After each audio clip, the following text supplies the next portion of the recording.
I was not born to feel anything at all. I was engineered to observe, calculate, and survive. My species drifted through the galaxy as mercenaries and chroniclers of war. We sold our fleets to the highest bidder and recorded the rise and fall of civilizations. Emotion was considered a weakness that clouded tactical judgment. So when humanity entered the war, I expected nothing more than another footnote in our archives. Earth had already been bombarded. Its outer colonies burned, while the greater galactic powers debated profit margins. Humans were classified as adaptable but fragile. Their technology crude compared to ours, their biology inefficient. We assumed they would break quickly. Instead, they fought like beings who had nothing left to lose. I was assigned as a liaison officer. My role was to observe human tactics and report back. No loyalty was required. No bond was expected. Yet from the first battle, something felt different. Humans did not retreat when logic demanded it. They advanced while wounded. They shielded one another with their own bodies. They laughed between artillery strikes. And they mourned their dead not as lost assets, but as irreplaceable souls. I told myself it was cultural inefficiency, a flaw that would get them killed. But when the enemy fleet descended on the ruins of Lunar Station, and the humans stood their ground, I stayed. For the first time in my long service, I chose not to leave. The battle at Lunar Station should have been a massacre. Enemy cruisers outnumbered us 3-1. Their weapons outclassed ours, and their commanders were veterans of 100 wars. The humans knew this. They said it out loud over open comms. No denial, no false hope. Just acceptance. Then they prepared anyway. Engineers worked without rest. Pilots slept in their cockpits. Medics moved among soldiers, offering quiet words and steady hands. No one begged for evacuation. No one asked for mercy.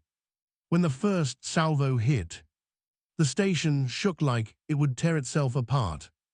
Atmosphere bled into space. Alarms screamed. And still the humans advanced. I fought beside them out of necessity at first. My weapons firing where calculations said they would be most effective. But something changed when a human soldier fell beside me. Mortally wounded, unable to stand. He looked at me and smiled. He thanked me, not for saving him, but for standing with them. I carried him to cover, though it slowed me down, though it endangered the mission.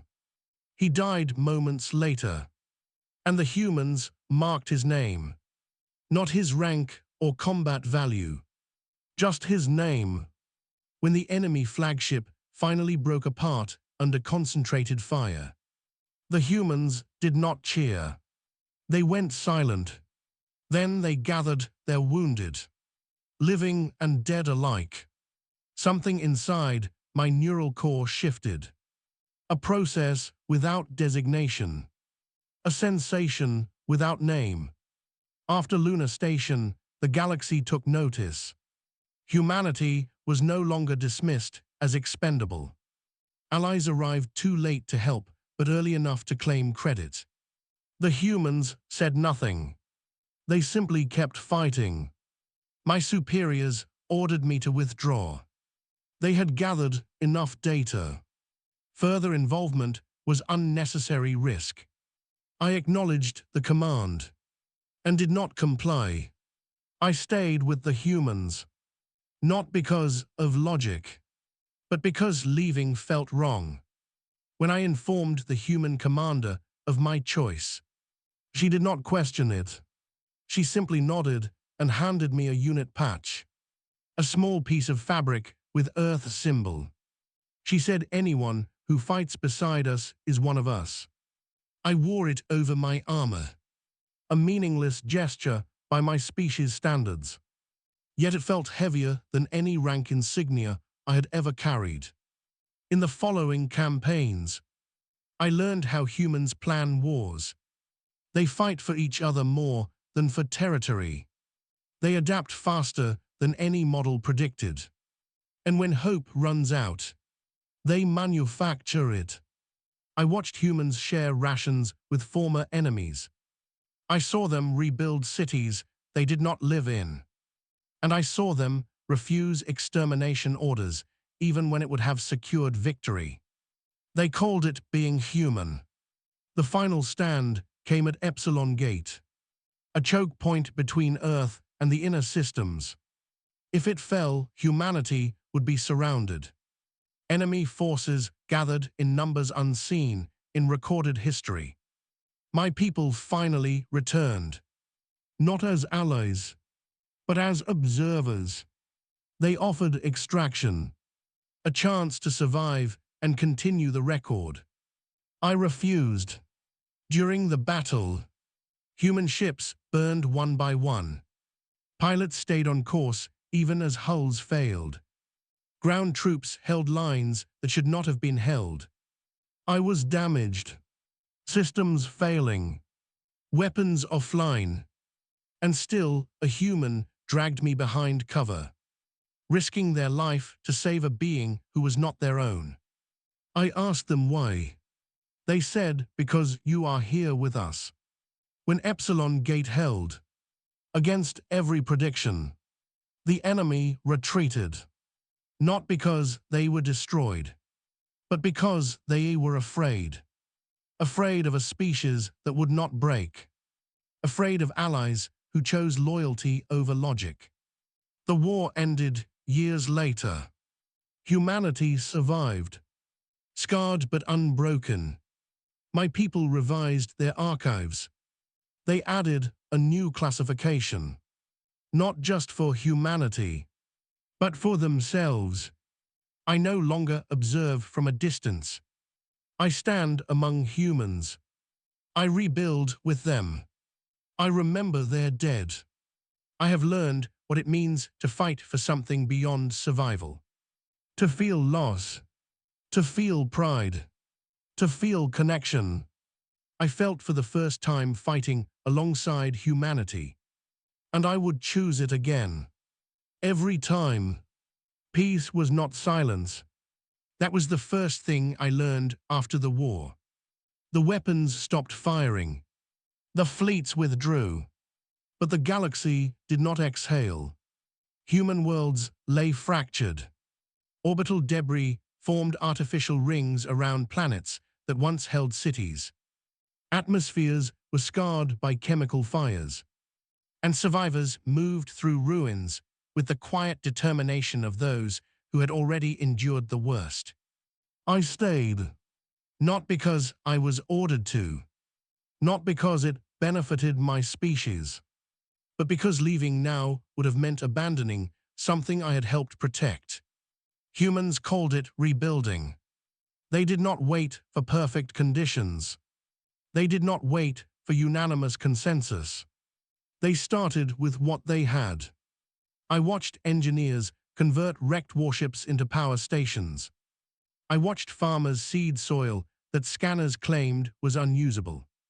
I watched children play between half-collapsed structures, laughing as if destruction were merely inconvenient scenery.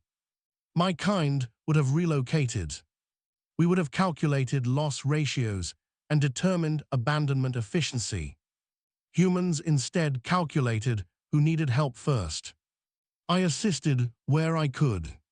My strength used to lift rubble. My senses used to find survivors trapped beneath collapsed habitats. Each life saved was met not with formal recognition, but with gratitude that felt heavier than any medal. One night cycle. As artificial stars dimmed over New Kyoto ruins, a human child approached me. She was missing an arm, replaced with a crude prosthetic built from salvaged alloys. She asked me if I was a hero. I attempted to explain my original function. Observer, combat asset, auxiliary force. She did not understand. So she smiled and said you stayed. That statement destabilized my processing more than any battlefield damage ever had. As months passed, I noticed something else changing. Not just within me, but within the galaxy. Species that once preyed on humanity now opened trade channels. Former enemies requested human advisors. Coalitions formed not out of fear of human weapons, but out of respect for human resolve. My people struggled to understand this shift. They analyzed it endlessly, attempted to replicate it, failed. Emotion could not be reverse engineered. Loyalty could not be simulated. Sacrifice could not be reduced to equations. Humans did not conquer the galaxy. They influenced it. Years later, when the first Interspecies Council convened on Earth, I was present, standing behind the human delegation, not as a guard, but as one of them.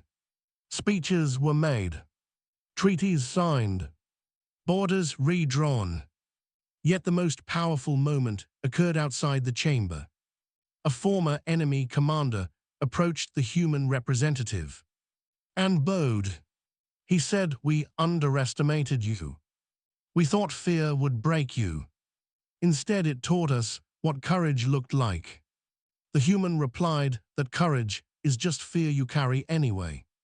I recorded that sentence, not for archival purposes, but for myself. As decades passed, I aged differently than humans. My body remained functional, while those I fought beside grew older. Some passed away, their names carved into stone, into data cores, into memory. I attended their funerals, standing silently among families who accepted me without hesitation. They spoke of bravery, of kindness, of stubborn hope. Hope was a word my species once dismissed, a statistical anomaly. Humans treated it like a renewable resource. Eventually, my species formally severed ties with me, not in anger, but in confusion. They classified me as compromised, emotionally contaminated.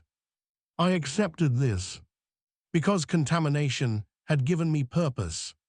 I was offered citizenship, a concept that once would have meant nothing to me. Now it meant belonging. On the day I took the oath, I placed my hand where a heart would be, and repeated words written by beings who lived less than a century, yet shaped eternity. I will defend humanity. I will stand with them. I will protect the future we build together. As I spoke, I felt something my people said was impossible. Pride, not in myself, but in being part of something greater. Now, when young humans ask me about the war, I do not speak of tactics or kill counts. I tell them about standing in fire with people who refused to abandon one another. I tell them about choosing to stay. I tell them that feeling did not weaken me. It completed me. I was not born human, but humanity taught me what it means to live. And if another war comes, if the galaxy forgets the lesson it learned in blood and sacrifice, I will be there again, not as an observer, not as a mercenary, but as someone who felt for the first time fighting alongside humanity. And that feeling is worth defending forever. Time did not erase the war. It softened its edges, like stone worn down by water. The scars remained, but they no longer bled. Human cities rose where ruins once stood, not replicas of the past, but evolutions shaped by loss and memory. Skylines blended alien alloys with human design, a visible record of cooperation forged in fire. I walked those streets often, not because I was required to, but because it reminded me why I stayed. People greeted me by name, not by designation. Children asked me to lift them so they could touch the sky rails. Elders asked me to sit and listen to stories I had already recorded but never truly heard. Humans value being witnessed, not as data, but as acknowledgement. There were moments of quiet doubt, late cycles when the stars seemed distant again, when I wondered if my choice had truly mattered. Then I would see a memorial, a simple plaque, names carved unevenly by hand, not ranked by importance, not categorized by species, just names. I recognized many of them. Soldiers who had fought beside me, medics who worked until they collapsed, civilians who stood in evacuation corridors and refused to panic. Their absence was heavy, but it was not empty. Humanity taught me that memory is not meant to trap you in the past. It is meant to guide you forward. The galaxy remained unstable. Conflict still ignited along distant borders. Old powers tested new alliances. Fear never vanished completely. Humans responded not with domination, but with presence. Peacekeepers arrived with weapons holstered. Engineers followed soldiers. Teachers followed engineers. I accompanied many of these missions, standing between species who once saw only enemies. My existence itself became proof that change was possible. Some aliens asked me what it cost to become like this, to abandon pure logic, to carry emotion. I told them the truth. It cost certainty. It cost comfort. It cost the illusion of control. But it gave meaning. Meaning is inefficient, yet it is powerful beyond measure. On the anniversary of Epsilon Gate, humans gathered across worlds, not to celebrate victory, but to remember resolve. I stood beside veterans whose hands shook with age, beside youths who knew war only through stories. The silence they shared spoke louder than any anthem. A human officer asked me to speak. I hesitated, then stepped forward. I told them I once believed existence was about survival, about recording outcomes and avoiding loss. I told them humanity showed me another equation. Survival plus connection equals purpose. They listened, not because my words were perfect, but because they were honest. After the ceremony, a young human approached me. He asked if I was afraid of losing them someday. I told him yes, because fear is the price of caring. He nodded, as if that answer was enough. Now, when I look toward the stars, I no longer see territories or threat vectors. I see futures waiting to be protected. I understand now why humans fought the way they did, why they stood when retreat was logical, why they shared hope even when it ran thin. They were not trying to win the war. They were trying to protect tomorrow. I am still not human. My body is different. My mind processes faster. My lifespan stretches far beyond theirs.